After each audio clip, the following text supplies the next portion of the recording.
Cheveux noirs, tenue qui sort du lot, comme sa personnalité. Chaque semaine, elle nous ramène un nouveau projet capillaire. Rose, puis violet, en passant par le bleu.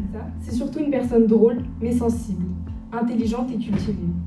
Veuillez accueillir Laura Billot. 6 ans de guerre mondiale, 70 millions de morts, un procès. 1945 tente de répondre au chaos causé par la Seconde Guerre mondiale. À l'accusation, une armada de 300 juristes alliés. À la défense, 80 Allemands, avocats isolés, confrontés à des crimes dont le nom n'existait pas la veille. Le procès de Nuremberg ne va pas seulement juger des hommes, il va transformer le métier d'avocat. Tout d'abord, il faut parler de la qualification juridique, qui est un langage particulier, le langage du droit. La qualification juridique permet d'utiliser des règles de droit qui s'appliquent à tout individu. Ces individus se trouvent dans les mêmes situations, avec des faits similaires. La qualification juridique permet donc de poser ces arguments qui vont être utilisés dans le procès. Cela permet de trouver une solution juridique à un événement juridique en appliquant la loi. Ici même, dans cette salle, il y a des personnes majeures, des personnes mineures, des consommateurs, des employés, des salariés ou même des voisins. Autrement dit, sans toujours en avoir conscience, vous raisonnez déjà en droit. Les avocats, un métier qui fascine, qui attire, qui passionne.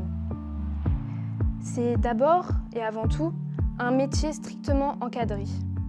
Indépendance, loyauté, secret professionnel. Ces principes ne sont pas accessoires, ils sont essentiels. Autre garantie essentielle, le droit de chacun à avoir accès à un avocat. C'est le droit à l'assistance, un droit fondamental, indispensable à toute défense. Et ce n'est pas tout. Le droit international garantit également le droit à un procès équitable, notamment à travers la Convention européenne des droits de l'homme. Ils sont accusés de complot, crimes contre la paix, crimes contre l'humanité et crimes de guerre. Au-delà de son importance historique, ce procès n'est pas seulement là pour punir les criminels de la Seconde Guerre mondiale.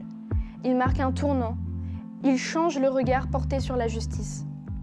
Il y a un avant et un après Nuremberg. Le procès de Nuremberg fait émerger plusieurs catégories juridiques majeures. D'abord, les crimes contre la paix. Il s'agit de la criminalisation de la guerre en elle-même. Vient ensuite les crimes contre l'humanité, catégorie nouvelle. Cette notion utilise pour la première fois lors du procès de Nuremberg et est définie ainsi. C'est une attaque de grande ampleur sur des citoyens, quelle que soit leur nationalité. Et ça ne se résume pas seulement à un crime contre notre population, mais à un crime contre une autre population. Elle intègre donc tous ces types d'actes.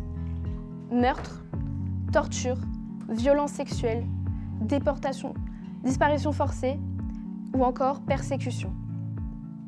Mais défendre, ce n'est pas seulement poser une argumentation. Et ce n'est pas seulement présenter des faits. C'est aussi construire son argumentation. Les avocats de la défense ont ainsi utilisé plusieurs stratégies pour tenter de protéger les accusés malgré la gravité de leurs crimes. À l'inverse, l'avocat d'Hermann Göring utilise une stratégie bien différente. Plutôt que de nier, Göring a revendiqué son rôle de numéro 2 du régime. Sa défense consistait à dire « Je savais tout, j'assume tout, mais ce n'était pas un crime. C'était de la politique et de la guerre. » Nuremberg a créé le principe de responsabilité de commandement. Aujourd'hui, un chef d'État ne peut pas dire « je n'étais pas sur place » pour être innocenté. Le crime de l'un n'excuse jamais le crime de l'autre.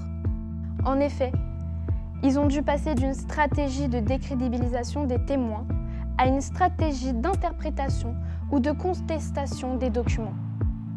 Ainsi, les avocats doivent adapter leur stratégie à un contexte exceptionnel, mêlant enjeux juridiques, politiques et historiques. Ils font face à une forte pression morale et médiatique. En conclusion, défendre l'indéfendable ne signifie pas justifier les crimes, mais c'est garantir que même les pires accusés bénéficient d'un procès équitable. Cela constitue un principe fondamental de toute justice. Cela fait du procès de Nuremberg un moment fondateur de la justice pénale internationale. Comme l'a affirmé Karl von Clausewitz, la guerre est la continuation de la politique par d'autres moyens. Ce procès nous amène aussi à une réflexion plus dérangeante, développée par Hannah Arendt, avec la notion de banalité du mal. Le mal n'est pas toujours le fait de monstres exceptionnels. Il peut aussi exister à une échelle ordinaire, lorsque des individus obéissent, se taisent ou refusent de penser par eux-mêmes. Et c'est là que la pensée de David Hume prend tout son sens. Nos actions sont profondément influencées par le groupe, par l'effet de masse, par ce que font les autres. C'est pourquoi la définition de crime de guerre est essentielle. Elle rappelle que tout n'est pas permis, même en temps de guerre. Le procès de Nuremberg ne s'est pas limité à juger le passé. Il a ouvert la voie à une justice internationale durable. Défendre l'indéfendable ne revient pas à nier l'horreur des faits, mais à affirmer un principe fondamental. Même face au pire, la justice doit rester plus fort que la vengeance.